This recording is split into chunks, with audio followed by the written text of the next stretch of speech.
Welcome back to Renew You Life. And if you're new here, well, welcome. It's great to have you as part of our community. Today, we're going to be looking at something I find pretty fascinating. It's all about food and our natural defenses. So we're taking a deep dive today Huh? into a video from Pickup Limes called Foods That Fight Inflammation. Have you seen this one? Oh, yeah. It's packed with good stuff. I thought it was really interesting. It's like plants have their own little defense systems Mm. to fight off threats. Like they have their own immune systems. Yeah, it's remarkable. These defenses, actually, come in the form of compounds called phytochemicals, sometimes called phytonutrients, and they're like these little warriors that protect plants from things like bacteria and insects. But the cool thing is when we eat these plants, we get to benefit from them, too. So we're not just getting vitamins and minerals, we're getting these phytochemicals that can actually help us fight off things too. Exactly. Research has shown that these compounds can be really beneficial, potentially protecting us from chronic disease, reducing inflammation, and even offering some protection against cancer and heart disease. Wow, that's amazing. So that's why it's so important to eat all those fruits and vegetables, huh? Absolutely. It's like diversifying your investment portfolio, just like you want to spread your investments. Eating a rainbow of colorful fruits and vegetables makes sure that you're getting a wide range of nutrients. I like that analogy. So let's talk about those colorful foods. What are some examples and what do they actually do for us? Well, let's start with red. Think about things like tomatoes, red bell peppers, watermelon. They're rich in lycopene, which is a potent antioxidant that has been linked to some pretty amazing health benefits. Studies suggest that consuming lycopene can reduce your risk of developing prostate cancer, and it might even protect your heart and lungs. I'm adding watermelon to my grocery list. That's amazing. Now, what about orange and yellow? Orange and yellow, those sunny hues signal the presence of carotenoids. They're really important for cell communication and may play a crucial role in protecting against heart disease. And here's a fun fact. Carotenoids are also vital for healthy eyesight.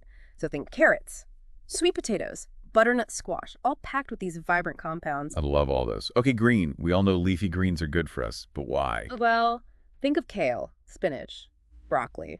As protectors of your vascular system, they're full of flavonols, which can help reduce the risk of vascular disease and help calm inflammation throughout your body. Inflammation is no good. Okay, and finally, blue and purple, blueberries, blackberries, purple cabbage, grapes, plums, they're all so good. What makes them so special? Those gorgeous colors come from anthocyanins. Think of them as the guardians of youthfulness. They may help slow down cellular aging and prevent blood clots, which are both super important for a healthy heart. I'm really starting to see how powerful this whole eating the rainbow approach can be. And what's even more exciting is that the video mentions, this is just the tip of the iceberg, when it comes to the beneficial compounds in fruits and veggies. Exactly, and keep in mind that even fruits and vegetables that aren't so brightly colored often hide their most potent nutrients in their skin. Think about apples, pears, even eggplants. So Yeah. try to enjoy those with the skin on to get all the benefits. I'll have to try that. What about garlic, onions, Yeah, and ginger? They're not as colorful, but they're in so many dishes. you're right. They might not be as flashy, but garlic contains organosulfur compounds, and onions have quercetin.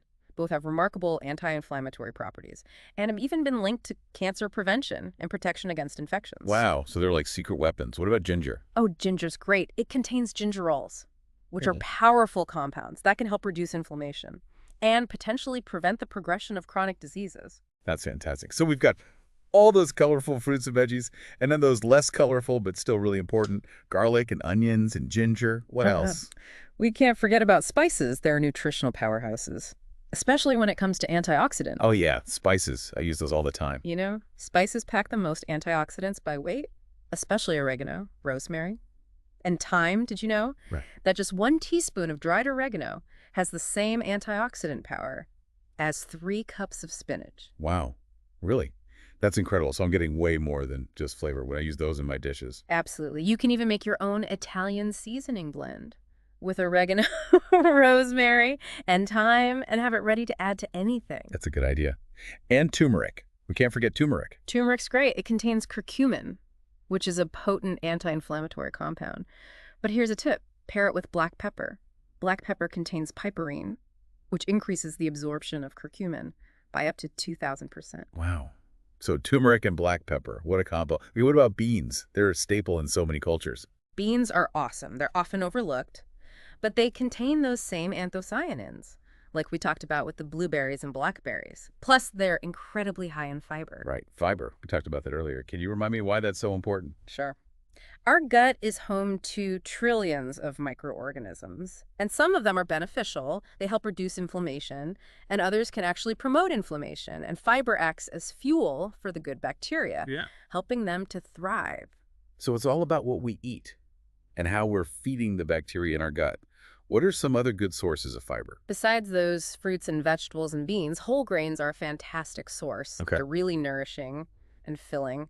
Think oats for breakfast, quinoa or brown rice, or even popcorn. Popcorn is a whole grain. I did not know that. I love popcorn. So we've got fruits and vegetables, spices, beans, whole grains, all these delicious ways to support our bodies. Absolutely. And remember, it's not about depriving ourselves. It's about embracing a wide variety of delicious foods. I love that. It's about adding more of the good stuff. But if we're trying to reduce inflammation, are there any foods we should be limiting? That's a great question. And the answer is yes. There are certain foods that tend to promote inflammation. Like what? Processed foods, they're often loaded with added sugars, unhealthy fats, artificial ingredients, all of which can contribute to inflammation. Okay, so those convenient snacks and prepackaged meals. Maybe not the best choice. It's all about finding a balance. But the more we can prioritize whole, unprocessed foods, the better. We also want to be mindful of trans fats and saturated fats. Okay, where do we find those? Trans fats are common in fried foods and a lot of processed baked goods. Saturated fats are found in red meat and full-fat dairy. Again, it's not that these foods are off limits, Right. but moderation is key. Gotcha. And refined carbohydrates like white bread, white rice, sugary drinks. Those can also contribute to inflammation. Just swapping those out for whole grain alternatives. Absolutely. This is all making so much sense. You're getting it. And the best part is, making these changes doesn't have to be complicated. It's about taking small steps and finding ways to add more of these anti-inflammatory foods into your daily routine. That makes me feel better. Small steps. Exactly. We want to make it enjoyable and sustainable. I like that. Yeah, Not a but- chore. Right. Every small step is a win. Speaking of steps in the right direction, healthy fats. Oh, yes. The good fats, they're important too. I know omega-3s are important, but can you remind me why? Omega-3 fatty acids are essential building blocks for hormones that fight inflammation. But our bodies can't produce them. We need to get them from our diet. Okay, so what are the best sources?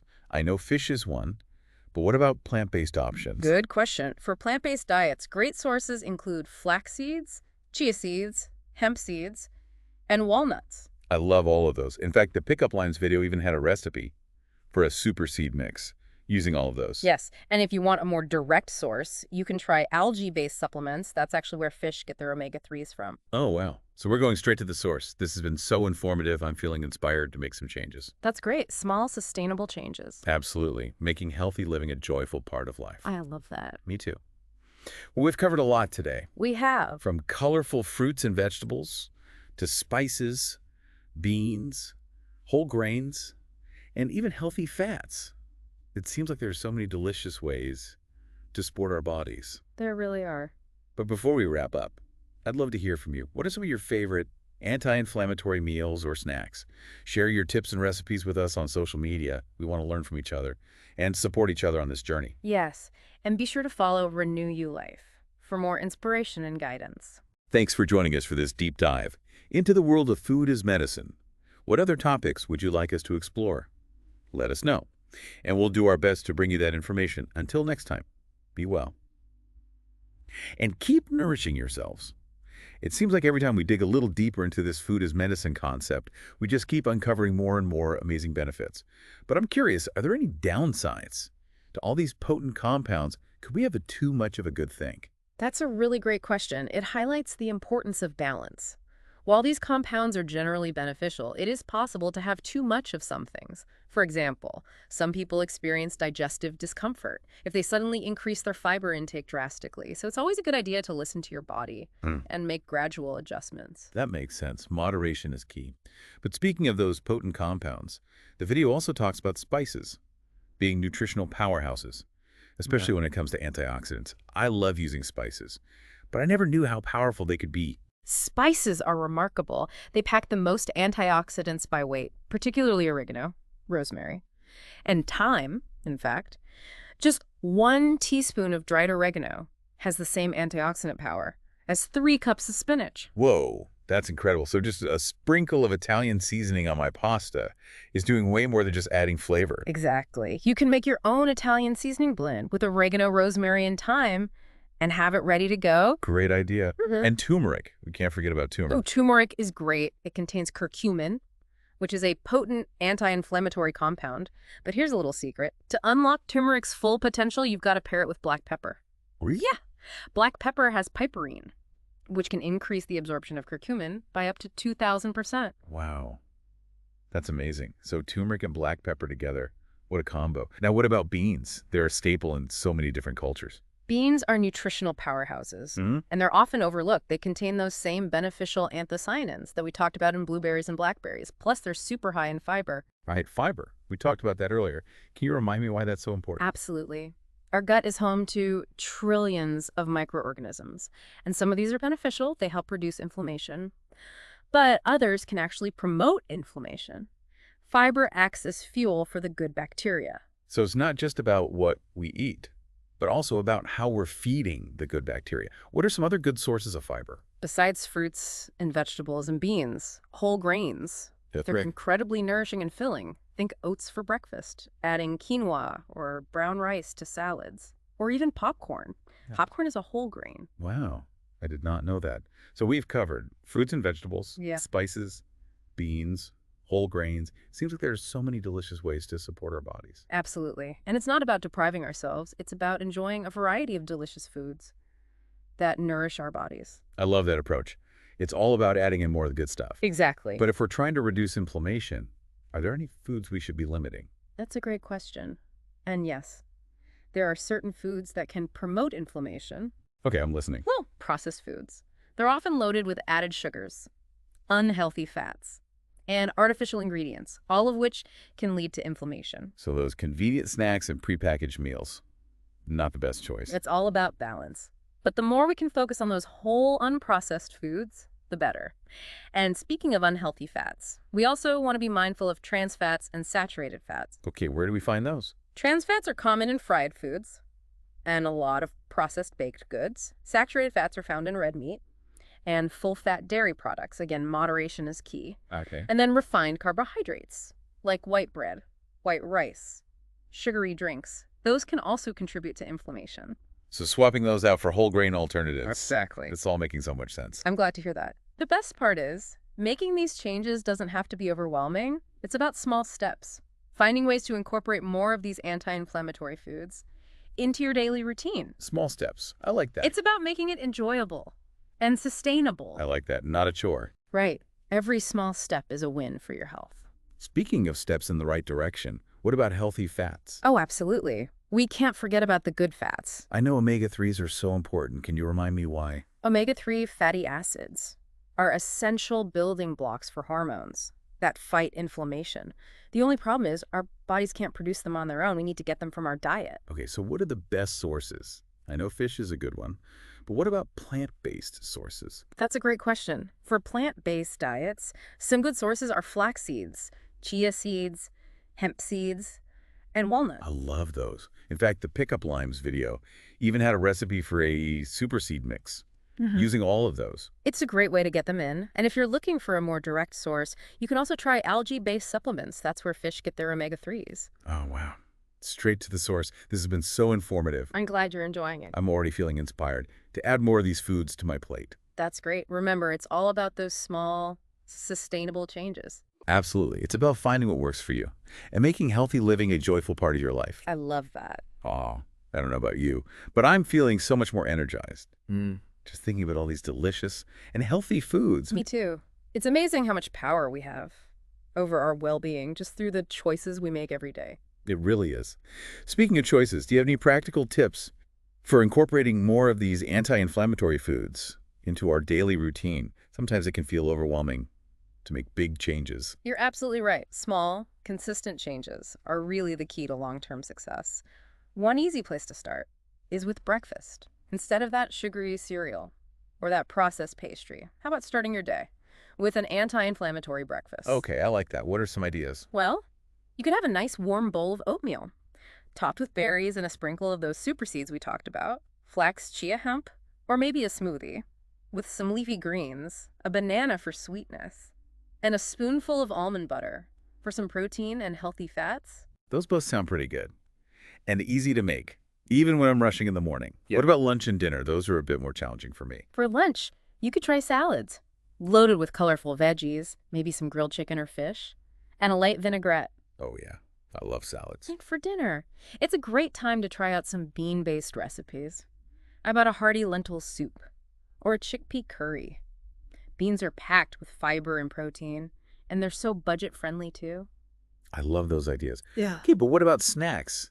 I get those cravings. I hear you. Instead of reaching for the processed snacks, try keeping some fruit, veggies, nuts and seeds handy. So just having those healthy options front and center. Exactly. Out of sight, out of mind, right? Right. And remember, cooking at home more often gives you more control over the ingredients and lets you use all those spices and herbs we were talking about. I love that. So it's about nourishing our bodies with intention. This has been so eye-opening. I'm feeling so much more aware of the connection between food and my body. That's fantastic. And remember, it's a journey, not a destination. Every step counts. Well said. And on that note, we'd love to hear from you. What are some of your favorite anti-inflammatory meals or snacks? Share them with us. On social media, we'd love to create a space where we can all learn from each other and support each other. Absolutely. And be sure to follow Renew You Life for more inspiration and guidance. Thanks for joining us for this deep dive into the fascinating world of food as medicine. What other topics would you like us to explore? Let us know on social media. We'll do our best to bring you that information. Until next time, be well and keep nourishing yourself.